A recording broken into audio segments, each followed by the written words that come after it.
Um, Thanks for turning up. I think there's an introduction there that I'm working at the Open University in the UK, and I'm doing educational technology for about 20 years, and Second Life since 2005, and mainly based actually in Chilbo, so that's cool to be back here. I used to have a house just down the hill a bit.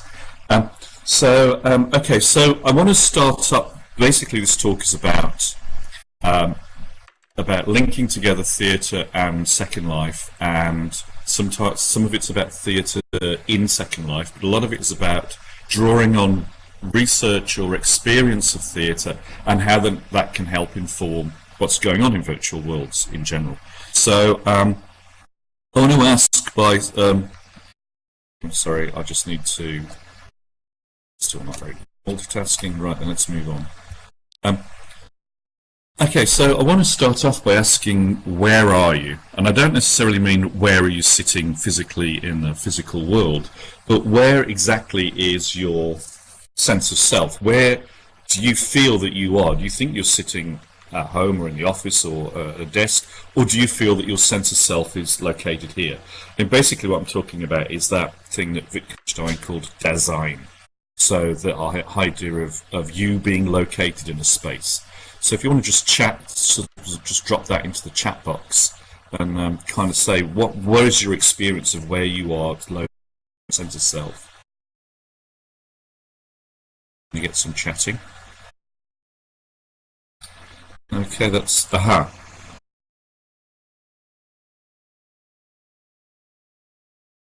Okay, that's interesting. So we got a couple of responses. Those are the kind of spread of responses that I'd expect.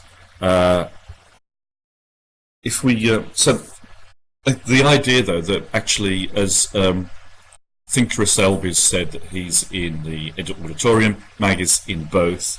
I think what we find is that actually a sense of connection to that space is a zero sum. There is only so much presence that you can have in any one space, and so therefore the more you feel you are here, the less you're going to feel that you're in the physical space, and vice versa. So for some people it's a balance, some people. But so I could feel neither. I mean, like when I first wake up in the morning, I don't really feel a sense of presence anywhere. But we have that sense of. So not only is there a sense of being in one place or another, there's also a sense in which you need to leave one space in order to get into the other. And that's one of the things I want to talk about as well, is that how we manage that transition between the physical and the virtual space. So, and that kind of comes in through this idea of, this is where theatre helps.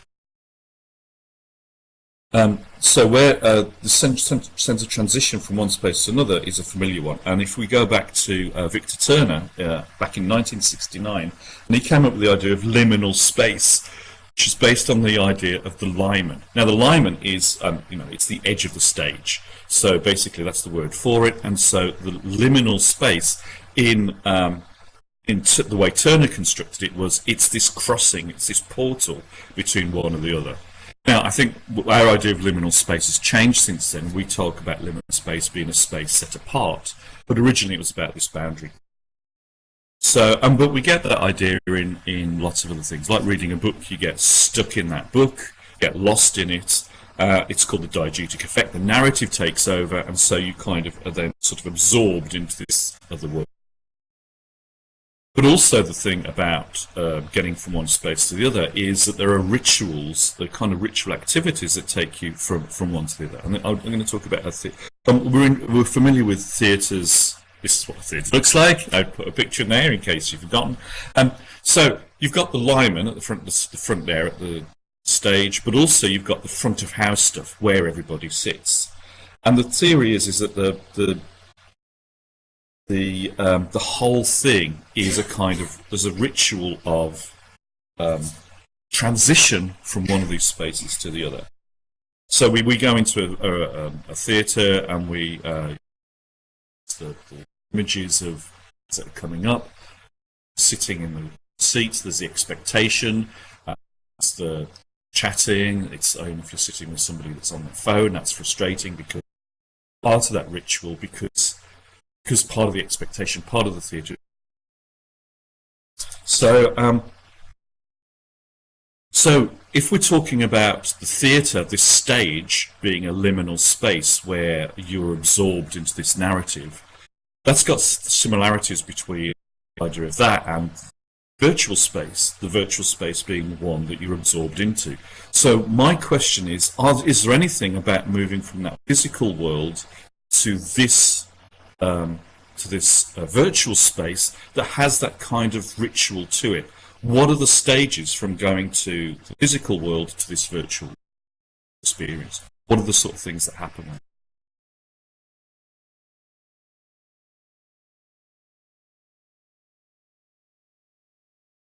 So to get you going, for me, I think the whole thing about sitting at your desk, you get the laptop out, you click on the icon, even that whole thing about the loading stage, you're appearing in your home setup. There's one or two scripts that I have to turn off because I haven't worked out how to automate that, so I click on these scripts to turn them off, and then I'm ready to go. So I'm wondering if anybody else has that kind of feeling of the kind of ritual transition from one space to the other. Delete my phone.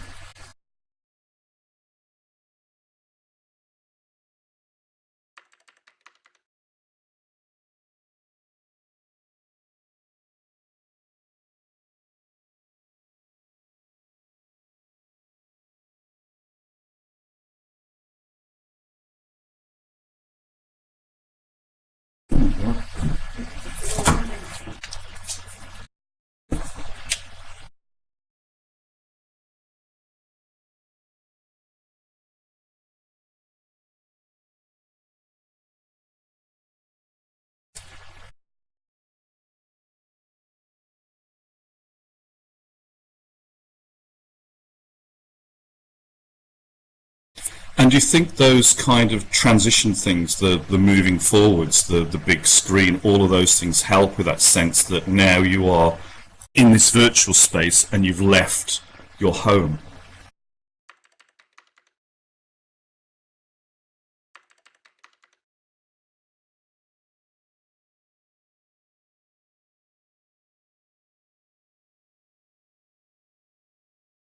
Okay, that's interesting. What Thinker Selby's saying about it being just an automatically. I'm going to come back to that in a bit because that's also something that I've heard. That refocusing, that all these things that help you refocus. But for some people, even on the first day they do it, they just switch into it. And for others, it takes time. And then so for some people, they never get to that stage. I've worked with students, and who have been using Second Life for a while, and they just go, "No, I just don't get it. I don't get into it." So I'll go on to the next stage. And one of the things I want to talk about is these ideas of these different sorts of spaces. And I'm going to quote some stuff from JPG. And he talks about semiotic social spaces. So semiotic social space is any space in which the surroundings kind of convey some sort of meaning.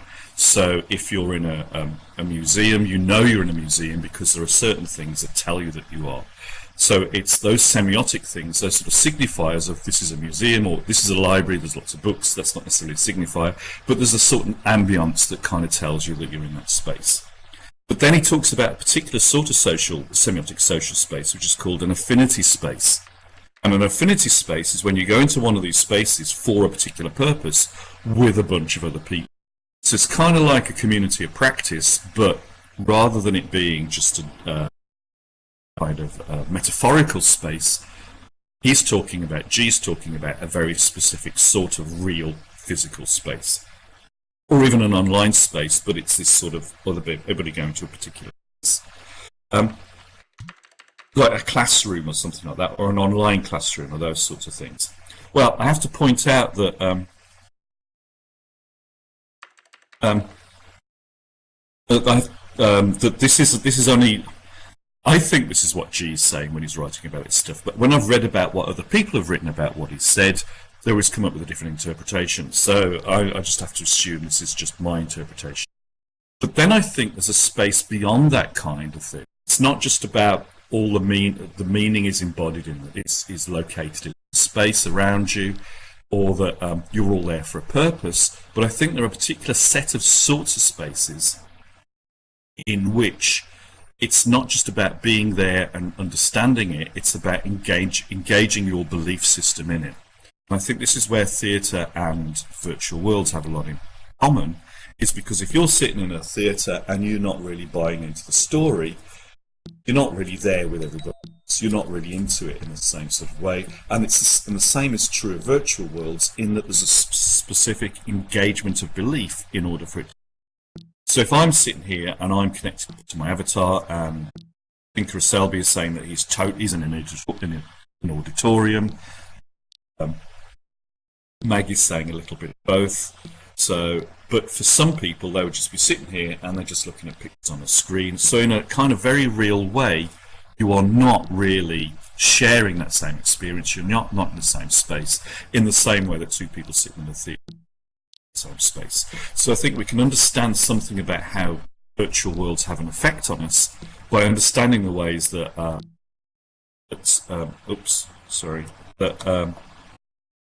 understanding the ways that virtual worlds have an effect. It's that kind of similar sorts of things.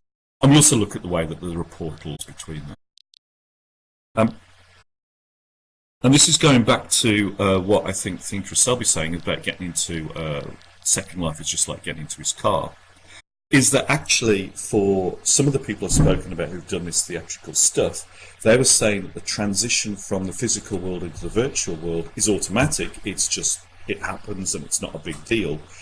Biggest difference is once they're in the virtual world, to go into a theatre in that virtual world is more of a transition. It feels more like you're going ordinary Second Life into this heightened liminal space within Second Life, in which everything has a sort of heightened significance, because you're now in a theatrical space where there's always performance going on. Okay, so that's, I think, where that's sort of just touching on what some of the similarities are, I think, between.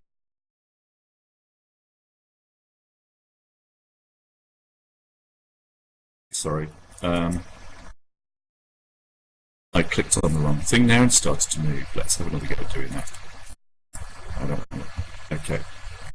So, my next question then is, who are you? So it depends on your person, obviously, but going back to who are you your avatar? Are you physically the physical person? Are you a combination of the two? So where is your sense of who you are? Where is that connected? Is that...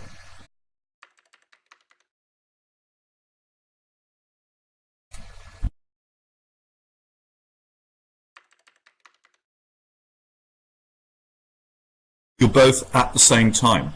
So you're not switching between the two, but you're partly Megan, you're partly... yeah. Okay, Natalia's saying the same thing. Okay, yeah, and that's another... exactly. The whole thing about it being an extension or a separate personality, all those sorts of things vary, I think, a lot from person to person, or even day to day for the same person. Okay, so...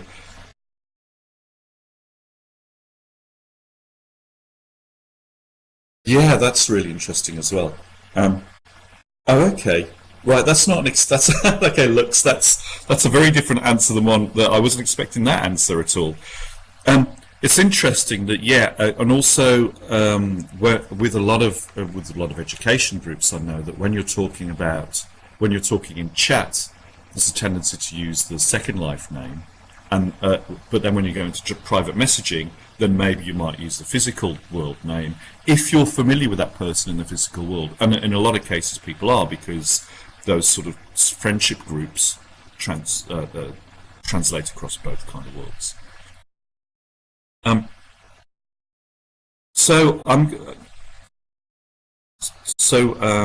me go back to my presentation. So where I think there's something about theatre that can inform this is, and I'll wait for that to res on my, well, hopefully it's resing on your screen, it's not resed on mine yet. So there's a guy called Goffman who was writing actually way back in 1959, And what he does in his writing about this sort of stuff is say that we perform all the time in everyday life. In fact, his book is called Performance in Everyday Life. So it's about the fact that we are ourselves. I think we are our identity. We're not actually putting on an act, but an integral part of what that identity is to learn particular codes, to learn particular ways of performing, and then perform those. So we perform our gender, so we know what it is to be, how to perform being a male, and so you do male type things. You can perform female things. These are things that are learnt intrinsically, but there are ways that you behave in public with other men, you behave in public with women, and so. And this is what Goffman's talking about. But actually, there's a kind of performance going on. So I mean, I'm told a lot to act my age, and that's literally, I think that's what they mean, is there is a particular performance that's required at a particular age. And if you're performing in a particular way as a 21-year-old, performing 21-year-old type things, 6 or whatever, that actually if you're 54 and you're behaving in the same way as a 7-year-old, then that's considered to be inappropriate.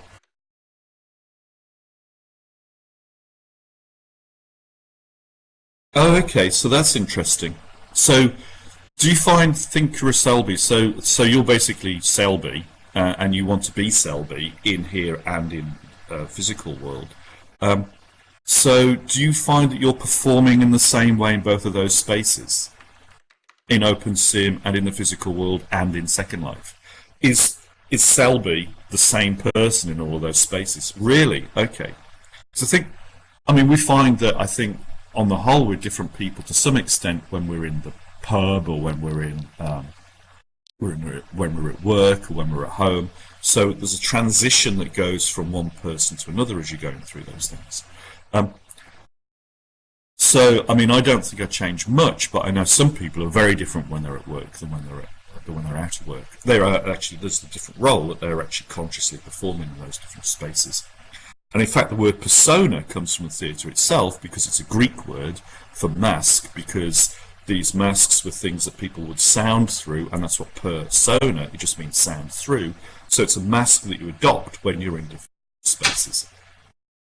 Where I think, again, theatre has a sort of connection to this is in a concept called Metaxas.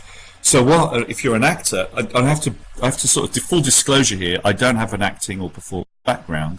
This is all, but for some reason, all of most of the technology enhanced learning projects I've done have been connected with theatre, and so I've kind of read about it, picked up stuff, and then become fascinated as an amateur, really. But okay, so one of the things people told me about is Metaxas, and Metaxas is this idea that an actor, when they're performing a role, both perform that role and they inhabit it, and they do the whole method thing, and they feel they are that person, but they also stand back and can reflect on that role as an actor, and then move between these two spaces. So this is what this character is like, and now I'm a person performing that, and that moving in and out between I am this role, now I'm a reflector, is also something that occurs in literature studies. There's an interesting series of things by Diane Carr.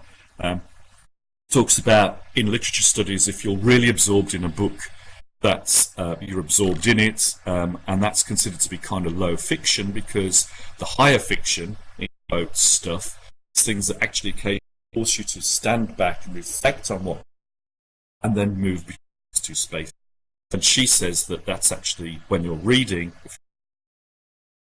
tense, higher brow kind of book, that's actually where this whole flow things comes from, which is, the Csikszentmihalyi.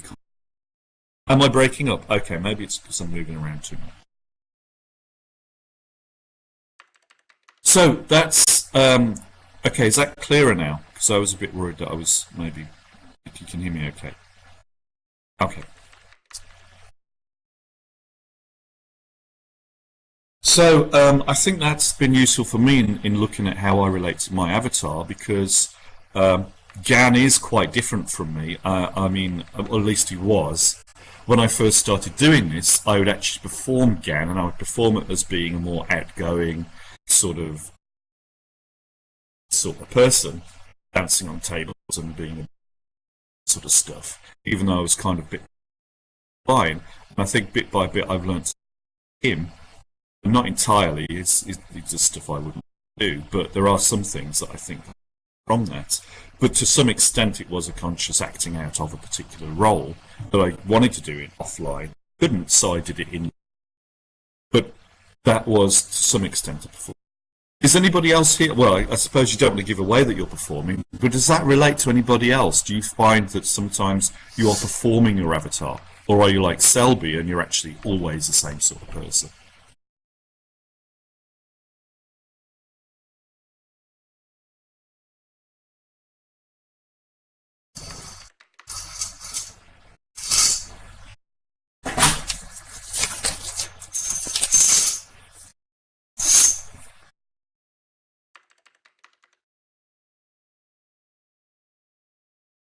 And Natalia, that's really interesting. Yeah, I would say that's pretty much my experience as well.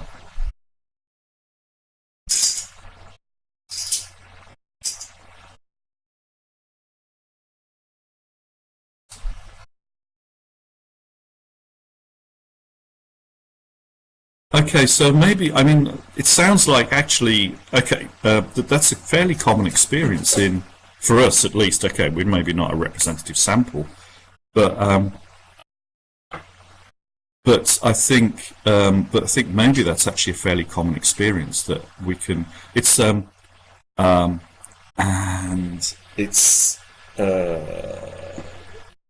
I can't remember her name. It's called identity tourism to some extent, and also possible selves. You test out aspects of your potential personality in an online environment, and then see which ones work, see which ones don't. It's more of a risk-free environment, so you can test those things out and actually perform and act and see how it goes. And then if it doesn't work out, then you can pull back from it. But it is a possibility to actually try out all these different variations of yourself, not in a kind of fake way, but just because yourself can be lots of different things. It's a chance to explore all those different sorts of things. Now, I'm going to, one of the things I try and do, I haven't done it for this, but if people are interested, I can give a series of, in fact, I could, if you give me a minute or two, I can look up who it is who came up with this whole identity. Should be. It's okay, I've got it on here.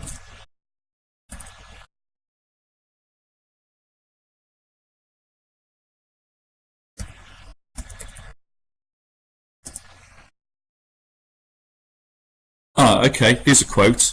So, identity tourism, it was Taylor, or Avi Bending is another one, Amdahl. I'll give you these sorts of quotes anyway, and sort of references if people want to follow this up more.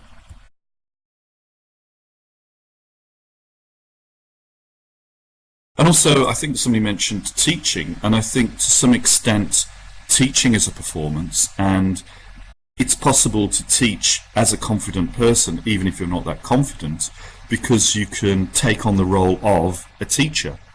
And then you might not feel confident or relaxed, but you can act confident.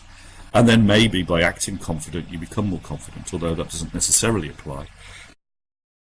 But I think, what is it, fake it until you make it. I think, there's some reality to that, I think. And if you act things long enough, then it can become imbued into part of your personality. I'll talk about the next bit as well. This is, okay, that's odd because I thought I deleted this one. But anyway, so this is the thing about identity theory, and that we can actually change who we are and what we adapt from place to place, depending on what it's about. I'll talk about that.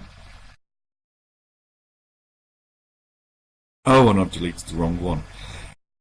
That's annoying. Okay, so I've modified these slides somewhat, and I think I've deleted the wrong slide.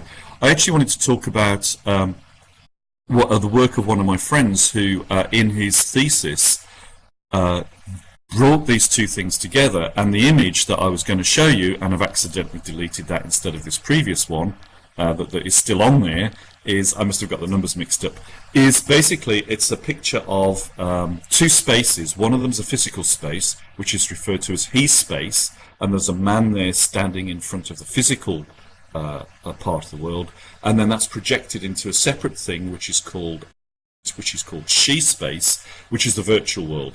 And so basically there are these two, in this image, there are these two figures, a he within the physical world and a she within the virtual world. And one of the reasons why I mention this, even though it means admitting that I've deleted the slide and I can distribute the rules by Maggie to everybody, is that that's something I want to pick up on later. These two spaces and these two figures and this blending of the two things. Okay, so now I want to start talking about some actual theatrical spaces. But before I start doing that, do you want to talk through, I guess you've all got some interest in performance. Is there any that you want to talk about specifically that you've seen that you think are particularly effective or particularly exciting or did something very different? Any performances that you think have been really effective that you want to?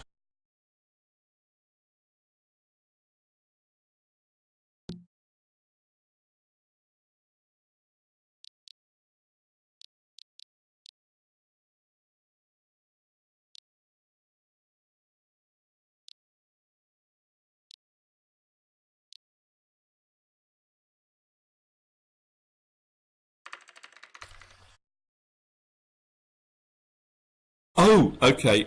I meant in Second Life, but if there's some in real life that you want to talk about as well, that would be great. But I was thinking specifically of Second Life examples.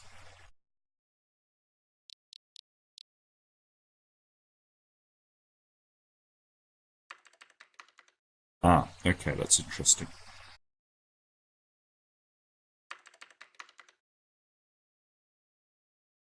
Yeah, I mean, role play is basically it's extended improv theatre, really. I mean, I don't know why you wouldn't classify that as a theatrical performance.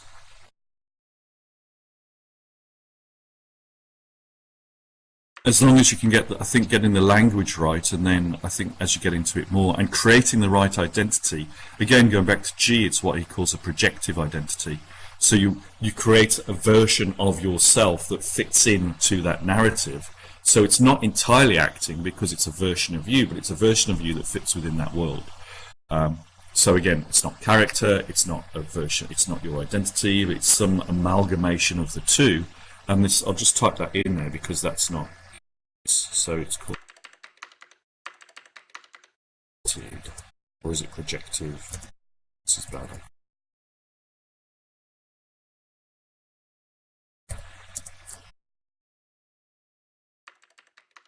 Ah, we have a Shakespearean actor.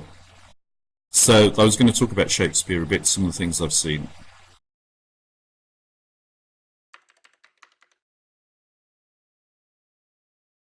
Ah, mate, that's interesting.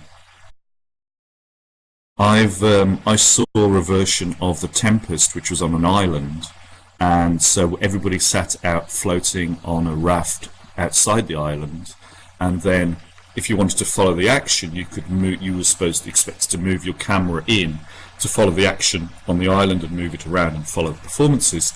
But if you wanted to, you could go underwater and look at the green room or look at action that wasn't part of the play and all that sort of thing.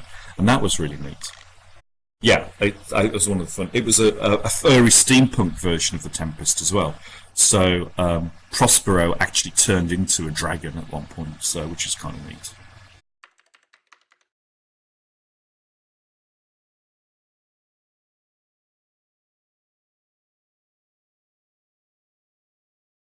Yeah, and I've seen pantomimes and loads of things that where people have actually done these sorts of performances.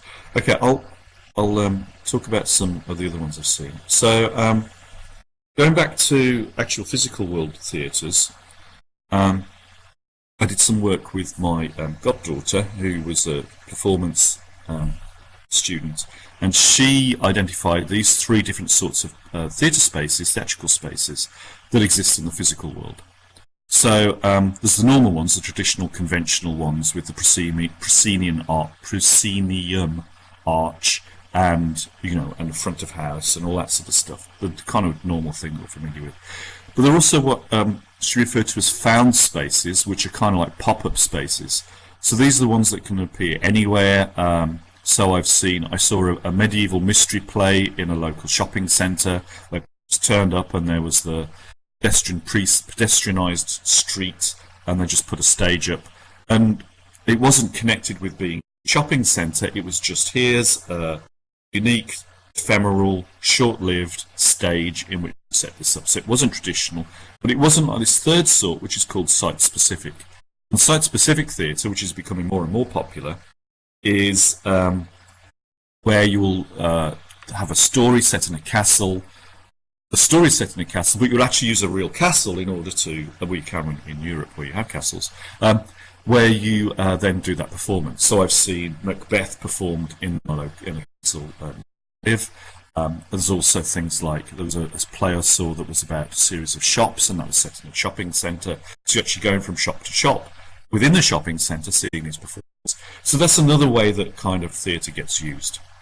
Yeah, and also, I mean, in actors in historical sites, this kind of improv thing that facilitators will do in these historical sites, in museums, where they will actually pretend that part of somebody who's from that time period and talking about the exhibit. And I was I remember being in one in Norway where they absolutely stayed in character no matter what happened. And after a while, you start to think, is this person actually okay, or do they really think that they are in, they're a 17th century farmer? It was a very bizarre experience, but this is the sort of thing that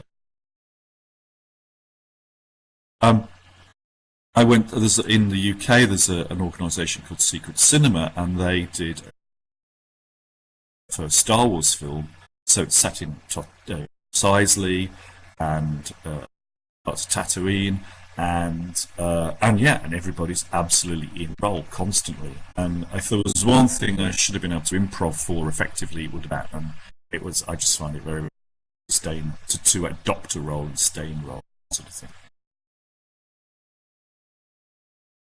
Oh wow, that's excellent. Yeah, Maggie. Yeah, so that sounds really cool. So okay, so what we then did was we started to look at some of the things that were going on in Second Life and see whether or not it kind of conformed to this sort of thing.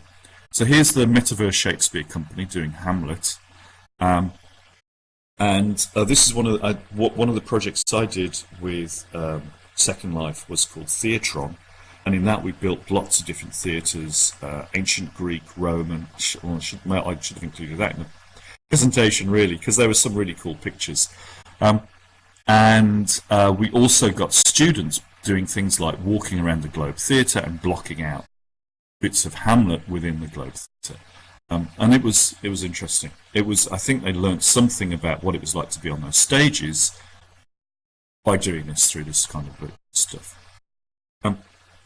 Yes, I think that is exactly why these things are so similar. And in fact, there's some text written from the 1920s or 30s that refers to theatre as a virtual world. So these sorts of parallels have been drawn. So we looked at this. We looked at anyone here been to the Caledon Gaiety Theatre, which is interesting. So Caledon, obviously, Caledon is a steampunk role play sim. So everybody there constantly, while they're in there, is usually role-playing Victorian steampunk. But within that space, there is also a theatre, so it's a kind of virtual space. It's a theatre within. It's a performance space within a performance space. So people will go in there to perform Victorian steampunk plays, while there's an audience of Victorian steampunk people watching them, which is kind of really neat. So there was that sort of environment as well. This is the Tempest thing that I was telling you about, which is the Avatar Repertory Theatre, which is what ART stands for, I've just realised, which somebody's mentioned. Selby, yes. Selby mentioned. Oh, okay, so they've left OpenSim and gone into OpenSim, left SL and gone to OpenSim. Anyway, so I used to work in the physical world alongside Geoff Chafer, who was one of the actors within the ART, and I think that's him sitting there on that wrecked ship. Okay, now this is Ian Pahoon, and not necessarily a performance space. It is to some extent, but it was an area he created called Ritual Circle, and again going all the way back to Turner, Victor Turner, in the 60s, talking about liminality. He's talked a lot about the role of ritual and about these ritual spaces also being these areas in which suspension of disbelief and imagination and all these sorts of things are important. And it's the rituals that help us transit from one space to another through these sorts of liminal spaces. And what we looked at was these different sorts of kind of environments, and we didn't find any of these site-specific spaces. Nobody actually, if there was an area that was a castle or whatever, nobody was performing a castle in something that was always a castle, because it was easier to just go and create something purpose-made. So you would just go and build something, whatever you needed. So I saw a brilliant performance of Metropolis. So it was a reenactment of the film as a performance piece, the Fritz Lang film. But they'd recreated Metropolis within a sim. So you got the whole city of Metropolis, and it was being performed. But that wasn't site-specific. Within the normal ways that you would describe theatre in the physical world, that would be counted down or pop-up, because it was created as an ephemeral building specifically for this theatre piece. And this is the sort of conclusion we came to, is that the difference is that in the physical world, the buildings are permanent, some theatres have been around for years, but the communities around them and the things in them change. But in Second Life, buildings can appear and disappear and do whatever you like. It's the communities that are stable, the communities that stay around. Or in LT's case, they disappear off to OpenSim, but there's still a community, and there's still a community that stay together. Okay, New Media Arts. Cool, I'll have a look at that later. So this is the sort of typology of virtual theatre spaces that we came up with. And we found there were these four different sorts. There was the globe theatre and that sort of thing. So there were theatre spaces that existed in the physical world that have been recreated here. So Pompey and the Theatre Avros and the Globe Theatre and all those sorts of things, and they were identical as far as we could make them to the physical world. But then they would also see traditional theatre spaces, and there's quite a few of these if you're looking around. And in fact, this is a traditional theatre space. It's an amphitheatre. This is what theatres always look like, and it's been recreated. It's not exactly like a physical world one. There's no one that's exactly like this, as far as I know. But it's got a lot of the things. It's got the Doric columns. It's got the seating. It's got the nice mosaic that I'm standing on. All that sort of stuff is just like in the physical world. So it's a translation from physical to. But also you'd see some, like the pop-up ones, the found ones, like Metropolis, which I've just described. There was also, I don't remember this, but it must have been when I put this presentation together, it was clear in my mind as the recreation of The Wall, the Pink Floyd thing, was also done here. So it was created just for this space and then disappeared again. But it was a recreation of the performance that Roger Waters does in the physical world on stage, and just replicate. But then also we'd see some that were completely new, that weren't like normal theatre spaces that we see in the physical world, weren't translated from other kinds of spaces in the physical world, like Metropolis, which existed once in Germany and is when they built the sets. So one of these was Alice in Wonderland, which was by ART, and also Ritual Circle and Tempest and things like that. And what's interesting about those, and I think of all the ones that I've seen, those are the most interesting, is because the way you experience them as an audience is very, very different, because you're sitting in a train and being carried around from one place to another, or you're zooming around the island. You're not, but your camera point of view is zooming. Something very different, and you're learning something different within this space because it's doing something that. And there's this aerial ballet and things like that. So you have avatars flying around in some sort of Second Life ballet groups and all that sort of stuff. So all that kind of thing can exist as well. So that's what we found. This is what I think one of the exciting things about this. And I mean, if there are more of these theatre groups, then I urge you to go and see some, because they're really cool. Okay, so now I'm going to talk about some of the stuff that I've done in kind of performance-wise. I didn't mention the Theatron project. I think that's been talked about a lot. But if anybody's particularly interested in that, I can send you some notes about that. But it was a series of theatres, about between 20 and 30 theatres that we built on an island, which has now been removed because we ran out of money. And then we also, with students, would go in there and try out, and they would, first of all, to experience what these places looked like, but also to try and put performances in these spaces to see how the performances would have worked, and kind of learn by putting performances into those spaces something about how theatre may have existed.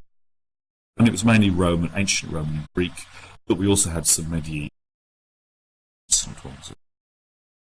I'm going to talk about these. Okay, so the first of these that I'm going to talk about is a workshop that I did in Norway, Lillehammer, and we used, it was a sort of telepresence, physical world, virtual world, all that sort of stuff. And I used this avatar, and what I should have done was practice moving around it so I could have turned into him in front of this. Let me see if I can do that.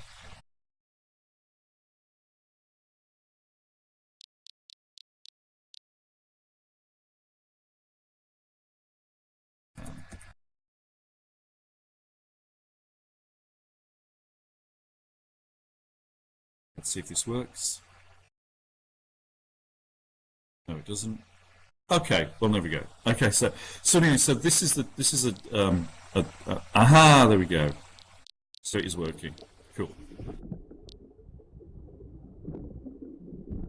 So one of the reasons why I picked this one, and you can probably hear the noises that are coming, was that actually I didn't have to do anything like acting-wise or whatever. All I had to do was click on some of these things, and I could move around and all that sort of stuff, and make a little noise, and spray some ink, and do that kind of stuff. So, I mean, you know, I didn't have to do any acting. All I had to do was play around with this. But we did it in a screen.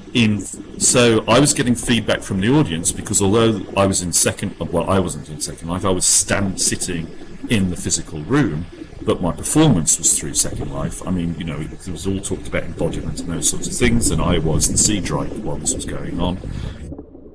But this was done in as a kind of one-to-one with a performer in the physical world.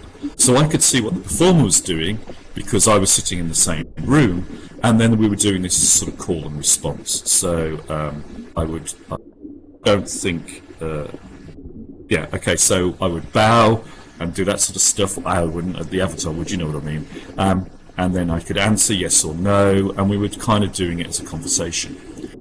An interesting thing as well is that I'm the M on that, and then the person who was actually doing the performance with is the person whose thesis I quoted earlier, who's talking about he space and she space.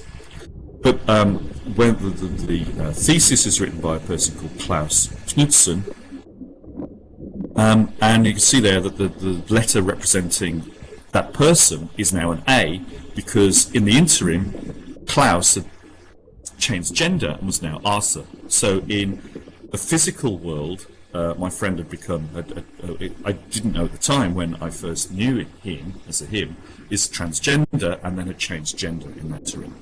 And one of the things I'm kind of most proud of, well, I'm kind of thinks the neatest about my time here in Second Life, is that the first time that Klaus appeared as female and presented as female in public was not only in Second Life, but actually in Chilbo, because of my house here, and so she had an avatar, and then could perform perform gender within this environment in a way that he, as he was then, had not been able to perform gender in the physical world. And by practicing performing gender, made him more confident to be her. And then by the time we were doing this performance, this mixed media performance thing, then also she could perform her gender within this space while I'm performing as Cedric. And so we wrote a lot about how we had manifested different aspects of our personality through performances. So that was kind of interesting on both of those aspects. But I kind of I wish I'd included that slide and not accidentally deleted from one, because it's an interesting kind of indication of how dense I was. That Klaus had described his space as being the physical world and she's space as being the virtual world, and that had not given me a clue that she was actually transgender. So again, it's kind of an indication from that point. It can be pretty thick sometimes. Okay, so this was the first one that we did, and that was exciting, and we did some interesting things, and we had us doing this as well.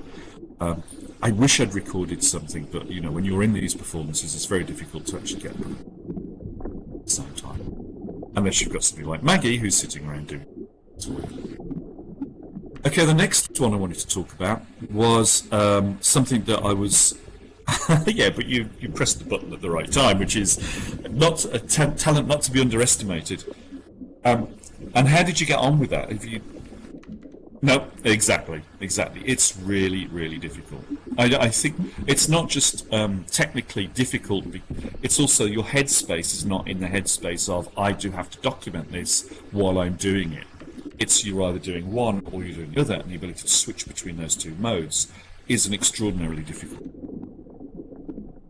So this was Ian Pahoon, who we've already mentioned, Geoff Chafer, who you've already seen in the ART, and a third performer called Stellark. I don't know if anyone's familiar with Stellark. Okay, so at least it was appropriate, the drunk girl and the camera going everywhere. So Stellark's a kind of performer who does lots of interesting things with his body and basically uses his body as a site of performance, which is interesting. So this was in the Herbert Gallery in Coventry, which is in the UK, and also in Second Life simultaneously, and again it was a mixed media too. So this is kind of what it looked like. So let me go back to my notes, because I should be sticking close to this really, in case anybody's transcribing. Okay, so slightly more sophisticated than what Arthur and I did, in that was just a 2D flat screen. So what Geoff, Ian and Stellark did was they created a 3D environment. So basically by having they had a big screen on the wall of the gallery, and by having two cameras simultaneously located in Second Life and then putting an image on that wall, you can create a stereoscopic image, which then by putting on the right glasses when you go in space, then makes that look like an environment. So all of those the avatars standing near to the cameras would actually look as if they were standing in the middle of that gallery space, which was really neat. It was really cool sort of experience. And the idea was that visitors would come into the gallery and they glasses and then space, and they put the glasses on, and then they could actually there was no tactile thing, but visually it looked like you were hand to hand with these avatars standing there, because the scale was correct as well, and that they would just look like they were standing there right. But the other thing as well was that if you were in Second Life, you could go to a particular sim, and there would be prims which carried camera images of people in that gallery. So it wasn't just a one-way thing. You could actually have a two-way interaction with people, because the avatars could see what the physical was. And that was really interesting. That was really cool. We got some interesting stuff out of that, some experiences, stuff to write about, obviously, and publish. But what was really good was just seeing these people come back in who never really had an interest in technology, but would come back in again and again and again, because there were people that they recognised, people they wanted to meet, and it was really like they were meeting.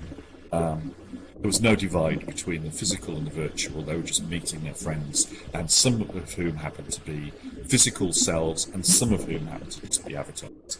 That was kind of maybe not. I don't know how much of a performance it was, but it was a really interesting kind of installation. So here's another image as well. And particularly the kids got really into it. So one of the images that we'll constantly use is that little girl sitting on one of the boxes that were then those images were captured on prims. So even there was a correlation between these big cubes in the space and the prims taken life. And how that finished off as well was, this is possibly the closest mix between the two, was what Stellark did was he had his arm, it's quite probably most well known for his left arm. His left arm has an ear on it. So if you Google his name, I'll just type it in here in case you haven't seen it, but have a look for some of his work, which is really interesting. So he has an ear on his arm which is Wi-Fi enabled, so you can actually hear through his arm, which is a kind of cool thing to do. And the ear on his arm is modelled after one of his his actual ears, so it looks like it basically has got 3 ears. Anyway, so his arm was wired up to electronic stimuli, so it's basically twitching randomly because he had no control over it. It was just being stimulated by these electrical impulses. At the same time, his avatar in Second Life was twitching randomly in very similar ways. So technically, they weren't linked because both were being randomly stimulated, they're randomly moving. But what it looked like, and how we sold it to the punters, was that actually the avatar was controlling him. And so basically he wasn't the avatar, he was the avatar's avatar. And so that was, again, another kind of interesting way to bring together concepts of what the physical world is and what the virtual world is, and then breaking those concepts and doing different sorts of things. And so that's the other sort of thing that I was going to talk about. And basically now we've got a few minutes left at the end to just talk about any more ideas that people have got about performance, about theatre. And I think there's been one or two comments about the suspension of disbelief or engagement of belief. I kind of prefer as a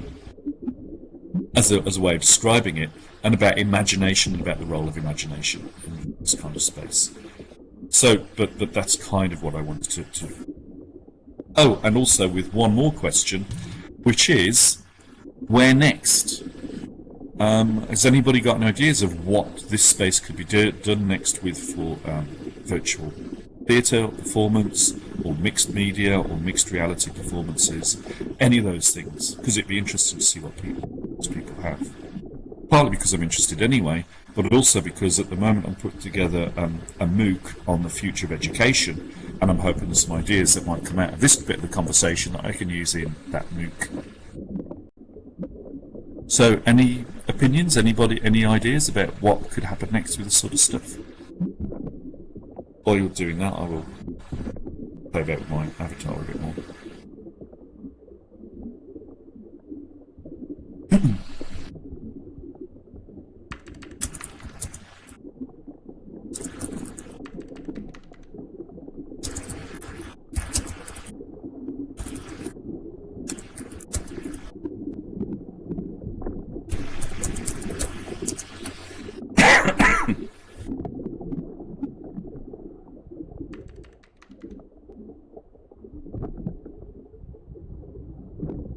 Do you want to tell us more about that then, Thinker? We Worlds? Does that actually work with... oh, okay. Oh, Web Worlds, is that...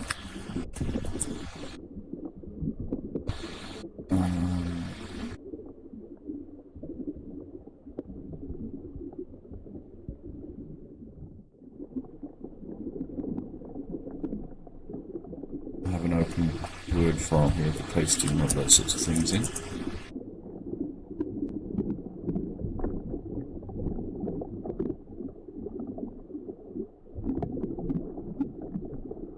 Virial, that's really interesting. I did one, again it was ART, and it was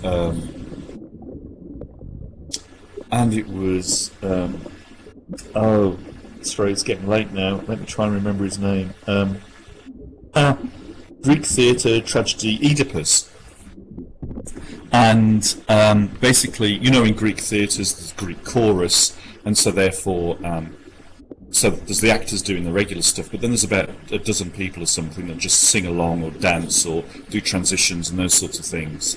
And in this, what the audience did was they had to stand on particular little carpet rug type things, and then the scripts took over the bodies of the bodies of the avatars. And so the avatars became the Greek chorus. And that was great because you'd be watching this play, and then when the chorus came into chorus type stuff, it was your avatar doing all the chorus type things. That was really fun. Another thing that, I mean, that's one of the issues as well with performance here in Second Life, is the range of animations that are possible to do with your avatar. And with the metaverse theatre, Shakespeare Company, a lot of that was movements, but there'd be fight scenes and things like that, so we'd have special scripts for fight scenes. And one of the things we worked on was to actually have the avatars scripted, their movements scripted all the way through the performance, so that actually it was easier to do and it was more naturalistic because there were more kind of normal, there's a wider range of animations that could take place. The only problem was that actually it didn't feel so much like performance. It was just like a video, because you just press the button and then the script was automated, the movements were automated, and it just played out as a kind of automation. And one of the things we were playing with was, to what extent does somebody have to interact with their avatar? Do you if you're cut and pasting text, is that still acting? And those sorts of questions. And it raised all that sort of stuff, which we really didn't get to the bottom of, but it was raising some interesting questions.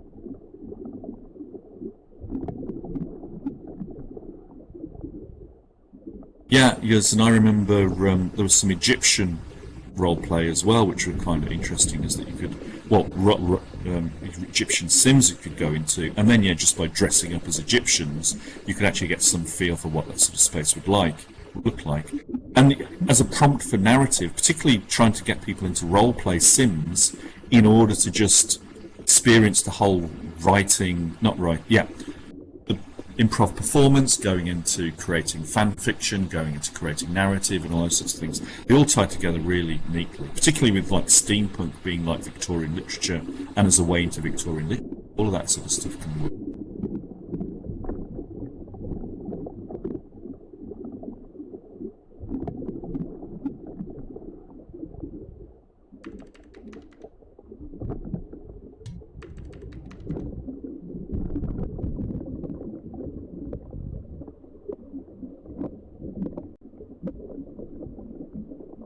Any other thoughts about where you see theatre maybe being able to go in the future?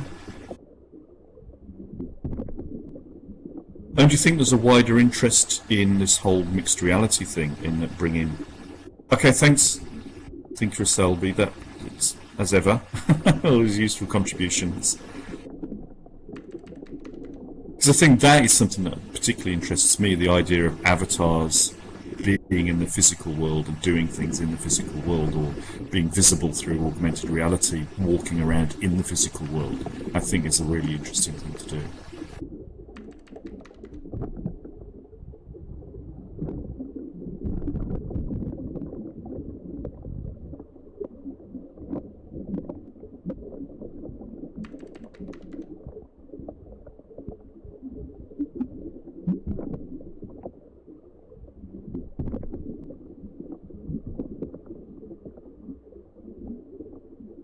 Okay, I think we're coming towards the end of the hour.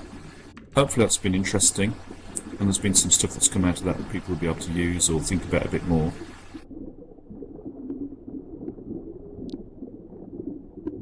If anybody wants to follow up on the references, then just let Maggie know, and then we can set something up on the VWMOOC. And then also I'll let you all know about the Future of Learning MOOC when that's up and running. Okay.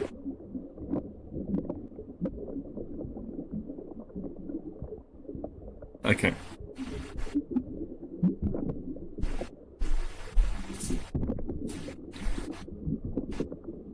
Oh, okay.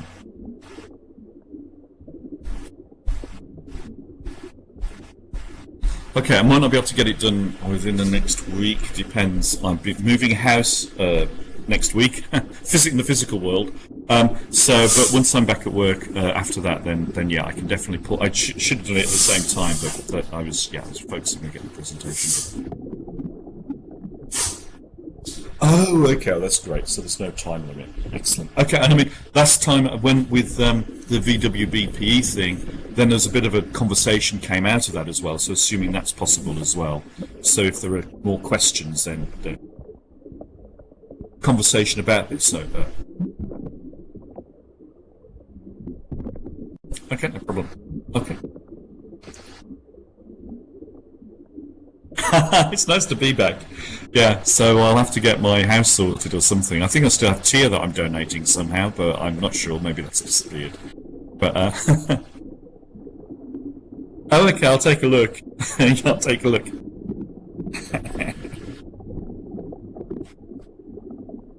Oh, okay. Well, I might be in touch with that as well because I've got some Linden dollars that have built up. So some spending some, I think. Okay. Well, thanks everybody for coming.